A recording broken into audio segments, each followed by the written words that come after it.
Hello प्रिय छात्रों, स्वागत है मेरे YouTube चैनल में। आज हम आप सभी को टेंस का 7वां भाग बताने जा रहे हैं।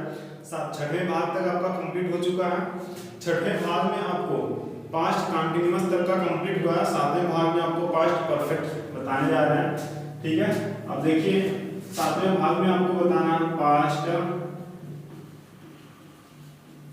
Perfect tense. ठीक है, ध्यान दीजिए। अब इसकी पहचान हमें लिखनी है, पहचान लिखनी है। तो पास्ट परफेक्ट टेंस की पहचान क्या होगी आपको हर वीडियो में बताया, हर परफेक्ट के वीडियो में बताया है कि केवल परफेक्ट की पहचान क्या होता है। देखो, केवल परफेक्ट की पहचान चुका, चुकी, चुके। ठीक है, केवल परफेक्ट की पहचान चुका, चुकी, चुके हैं। यदि उसमें लास्ट में केवल पास्ट की जो पहचान होती था, थे, थी जुड़ जाए तो वो आपका हो जाएगा पास्ट का परफेक्ट। चलिए हम एग्जांपल लिखते हैं, सॉरी एग्जांपल नहीं, पहचान लिखते हैं। जिस हिंदी वाक्य के अंत में चुका था, चुकी थी,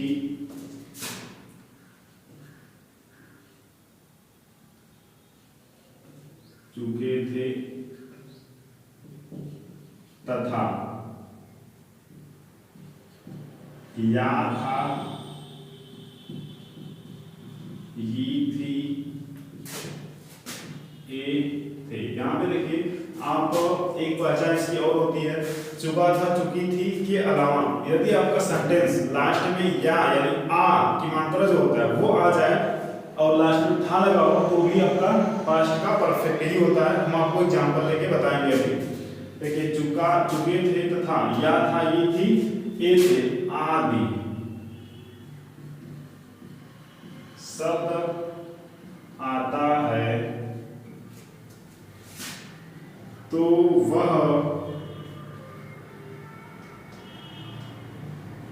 पास्ट परफेक्ट टेंस होता है।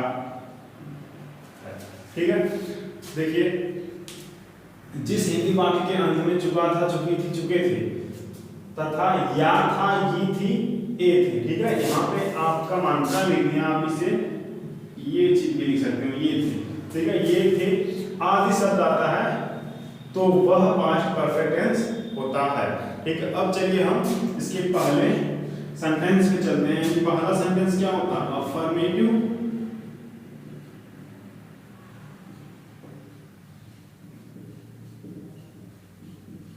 अफर्मेटिव सेंटेंस की हिंदी क्या होती है? साधारण वाक्य।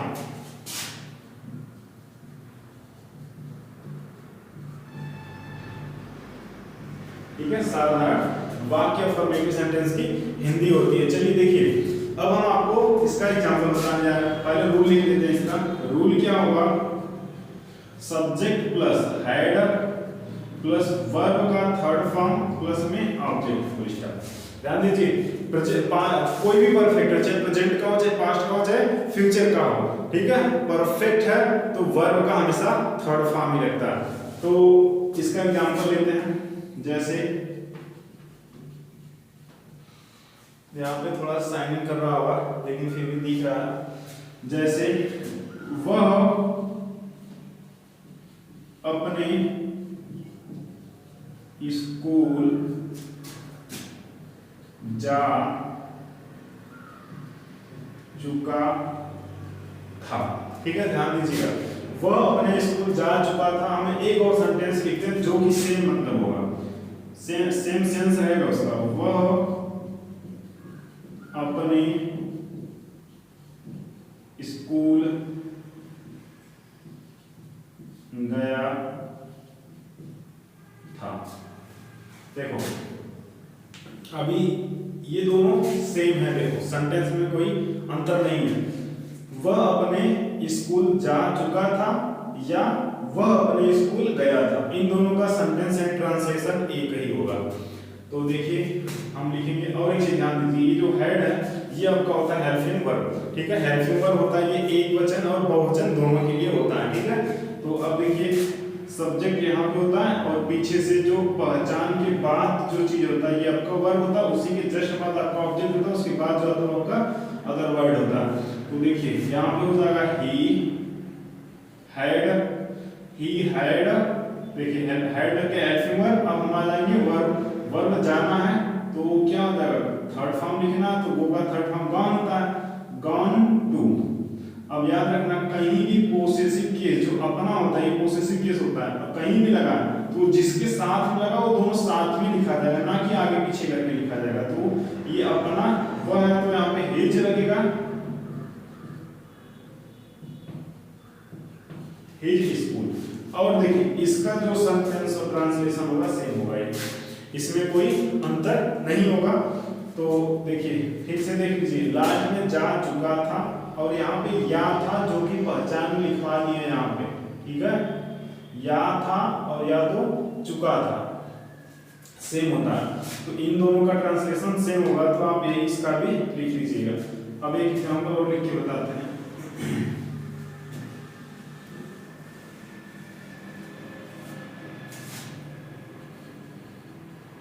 सॉरी लिखना, देखिए राम आम तोड़ने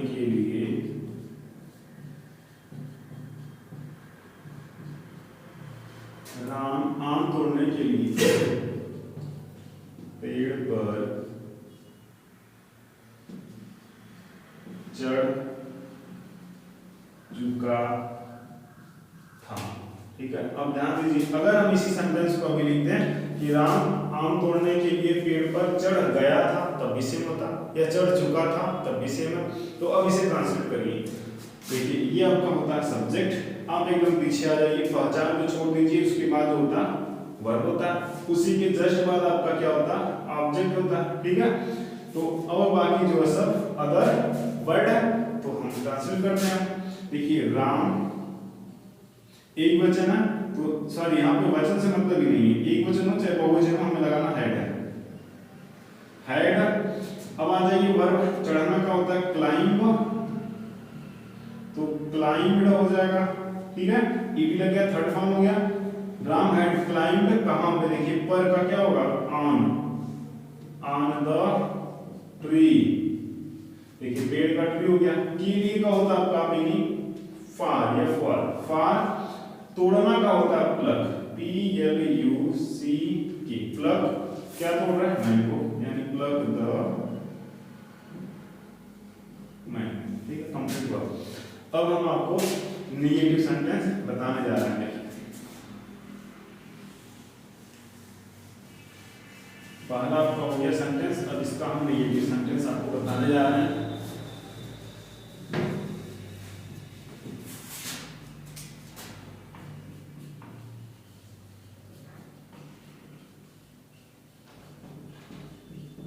नेगेटिव सेंटेंस इसका हिंदी होता है नकारात्मक वाक्य,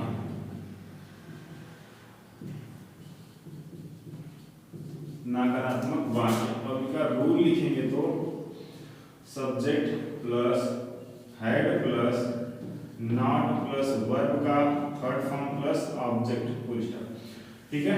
देखिए हेड प्लस नॉट वर्ब और ऑब्जेक्ट, इसमें केवल आपका नॉट जरूर आएगा। देखिए जैसे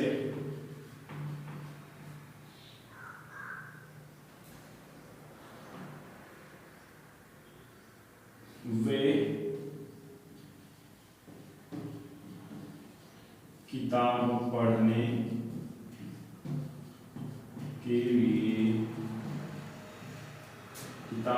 के लिए स्कूल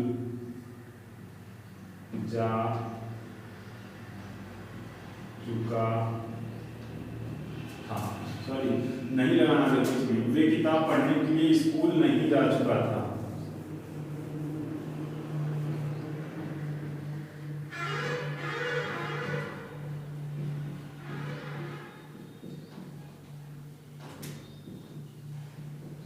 ठीक है, वे किताब पढ़ने के लिए स्कूल नहीं जा चुका था, या वे किताब पढ़ने के लिए स्कूल नहीं जा चुके थे, रिस्पेक्ट दे थोड़ा सा, जा चुके थे। ठीक है, अब हम इसे ट्रांसलेट करते हैं।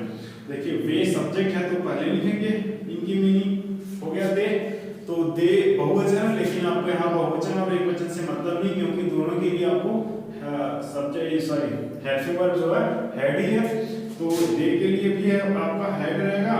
फिर वर्ब का थर्ड फॉर्म गो है, तो गो का थर्ड फॉर्म क्या होगा, गॉन होगा। देखिए गॉन आपका यहाँ पे गॉन पे जाएगा, गॉन टू स्कूल, फिर गॉन टू स्कूल के लिए आया तो फार के लिए का होगा फार रीड, ठीक है, फार रीड द बुक। ठीक है, ये कंप्लीट हुआ। देखिए दे हैड सॉरी नॉट नहीं लगाया, देखो दे हैड नॉट, ठीक है, they had not gone to school for read the book. ठीक है, एक चीज याद रखिएगा, ट्रांसलेशन करने का बस एक ही रूल है, आप सब्जेक्ट लिख लिए हो, उसके बाद हेल्पिंग वर्ब लिख लिए हो, अगर नकारात्मक है तो नॉट लगा लियो, बस आप उसके बाद पीछे से आ जाइए, पहले इसकी मीनिंग लिखिए, फिर इसकी लिखिए, फिर इसका लिखिए, फिर इसका क्रम से आप पीछे से आएंगे रूल वाइज, तो आपका सही होगा। चलिए एक एग्जांपल बताते हैं। देखिए they had not gone to रहेगा,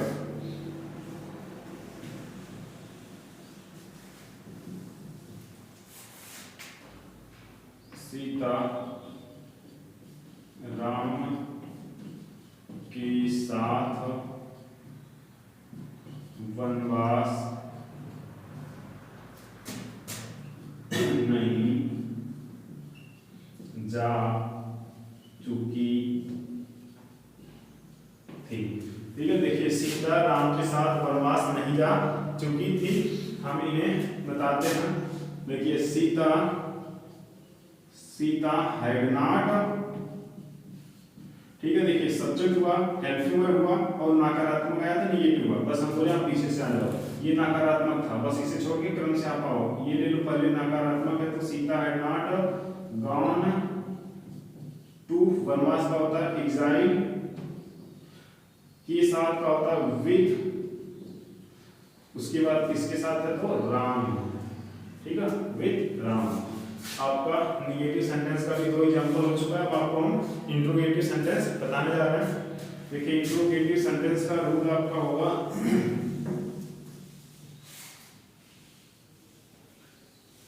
इंट्रोगेटिव सेंटेंस यानी थर्ड वाला आपका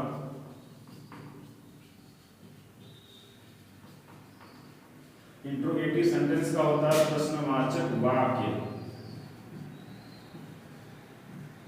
प्रश्नवाचक वाक्य यानी देखिए प्रश्नवाचक क्या होता है, जिस सेंटेंस में आपको ऐसा लग रहा है कि पूछा जा रहा है कुछ, यानी प्रश्न पूछा जा रहा है, तो वो आपका क्या होता है प्रश्नवाचक वाक्य होता है। जैसे प्रश्नवाचक शब्द कौन कौन सा होता है, क्या, कौन, कैसे, कब, कहां, ये सब आपका प्रश्नवाचक वाक्य है, शब्द हैं। देखिए तो एग्जांपल में पहले रूल लिख लेते हैं। देखिए प्रश्नवाचक रूल में आपका क्या होता है, सबसे पहले आपका हेल्पिंग वर्ब होता है, यदि ये दो प्रकार का होता है, रूल लिख के हम आपको बताते हैं, had plus subject plus verb का third form plus object, last में क्वेश्चन मार्क होना जरूरी है। देखिए प्रश्नवाचक शब्द दो टाइप का आता है, एक तो प्रश्नवाचक शब्द जो होता है वो सेंटेंस के पहले आ जाता है, अगर सेंटेंस के पहले प्रश्नवाचक शब्द आ रहा है तो हम क्या करेंगे, उस प्रश्नवाचक शब्द के स्थान पे हेल्पिंग वर्ब लिखते हैं, उसके बाद क्या करते हैं फिर रूल वाइज हम उतार देते हैं। जैसे हमारा रूल है बस यहाँ पे सॉरी देखिए अगर पहले स्टार्ट है तो उसके स्थान पे ये छाप देंगे हेल्पिंग वर्ब, ठीक है। उसके बाद यदि आपका बीच में आया है, यदि आपका बीच में आया है तो प्रश्नवाचक शब्द की मीनिंग हम पहले लिखेंगे। हम आपको दोनों टाइप के एग्जांपल लिख के भी बताते हैं।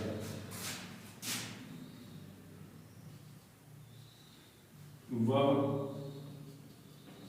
अपने घर में खाना क्यों पका चुकी थी। देखिए लास्ट में क्वेश्चन मार्क का होना जरूरी है क्योंकि ये सेंटेंस ही आपका क्वेश्चन मार्क का है। तो देखिए बीच में आया आपका प्रश्नवाचक शब्द जो है बीच में आया है, तो बोले कि अगर प्रश्नवाचक शब्द आपका बीच में रहेगा तो उसके अंग्रेजी में पहले लिखते हैं। ठीक है, देखिए कौवा भी आगे डिस्टर्ब कर रहा है।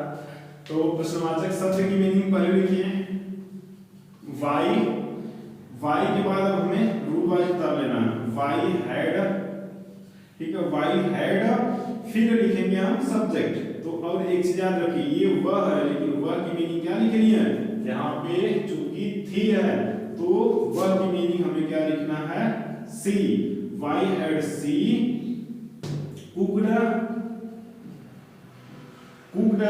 द फूड, ठीक है, कुक्ड द फूड। देखो कुक्ड द फूड यहां तक हुआ क्योंकि ये प्रश्नवाचक था, पहले लिख लिए हैं।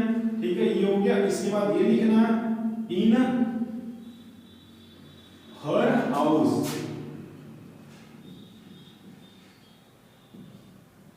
इन हर हाउस। ध्यान दीजिए, एक चीज ध्यान देना, यहाँ पे वह है, यहाँ पे अगर सी है तो अपना बीच में आएगा, तो कहीं भी अपना मीनिंग हमें लिखना तो वहां पे हर लगाएंगे। ठीक है, अब देखिए एक एग्जांपल हम आपको और लेके बताते हैं।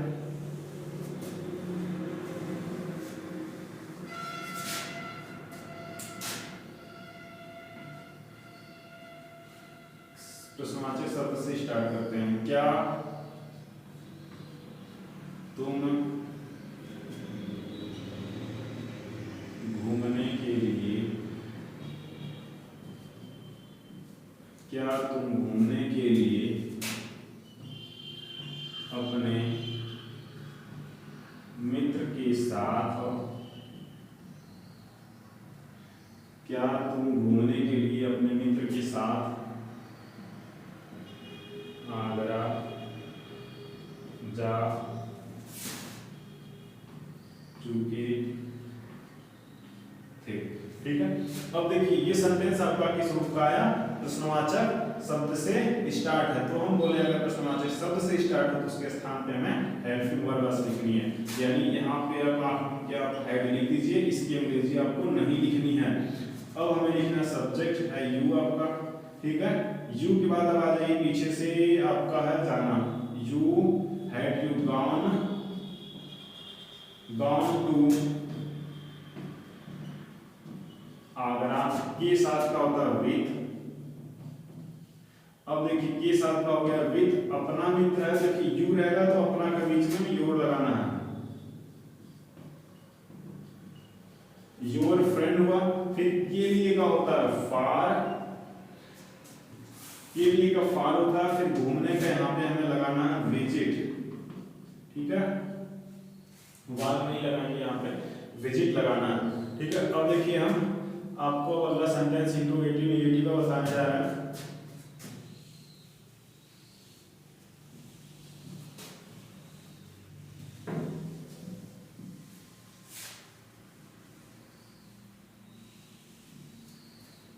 इंट्रोगेटिव नेगेटिव,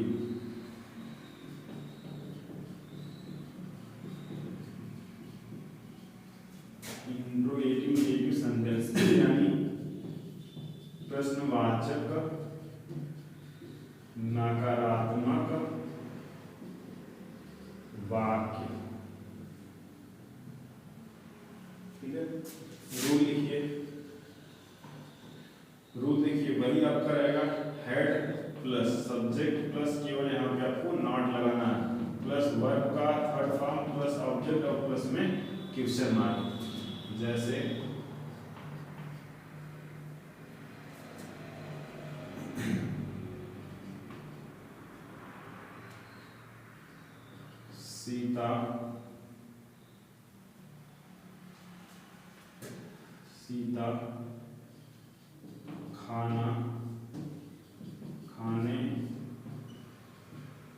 सीता खाना खाने के लिए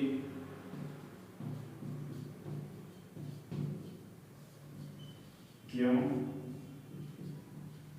नहीं पकाती, पकाती नहीं है, पका चुकी थी, पका या पकाई थी, तो पकाई थी, तब भी आपका वही रहेगा। ठीक है, देखिए सीता खाना खाने के लिए क्यों नहीं पकाई थी, पहचान आपका ये थी वाला पका चुकी थी चाहे की थी, दोनों सेम होता है। तो अब देखिए आपको क्यों बीच में आया है, तो वाई, फिर हैड, फिर सीता, सीता के बाद नॉट लगाना क्योंकि नकारात्मक का भी है, नॉट पीछे से आता पकाना का कुक्ड, कुक्ड। अब देखिए यहाँ पे द तुरंत नहीं है आपका, जस्ट बात तुरंत ये नहीं है, यानी कुक्ड के लिए का आपको लिखना है फार। अब खाना का ईट, द फूड क्वेश्चन मार्क, ठीक आपका कंप्लीट हुआ। अब एक एग्जांपल आपको और लेके बताते हैं।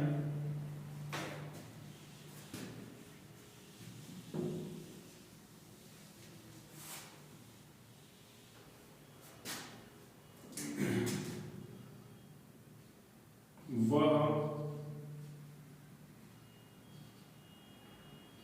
पढ़ने के लिए,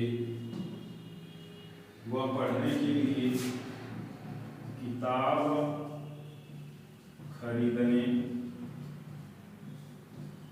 बाजार नहीं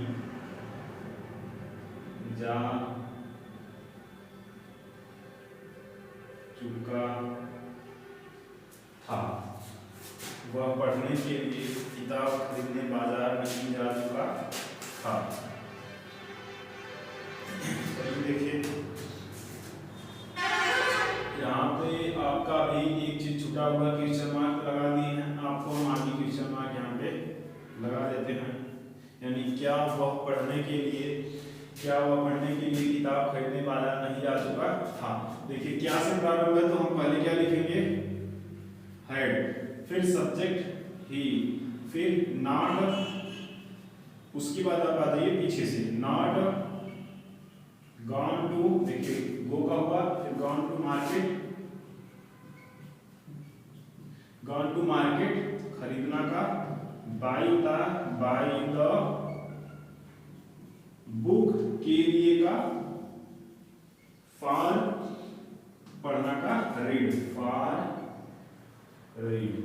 ठीक है, आपका 7वां पार्ट भी कंप्लीट हुआ, यानी पास्ट टेंस का 7वां पार्ट कंप्लीट हुआ। अब आपको हम पास्ट परफेक्ट कंटीन्यूअस अगले पार्ट में बताएंगे। अगर वीडियो पसंद आए तो please like share subscribe comment करके जरूर बताना।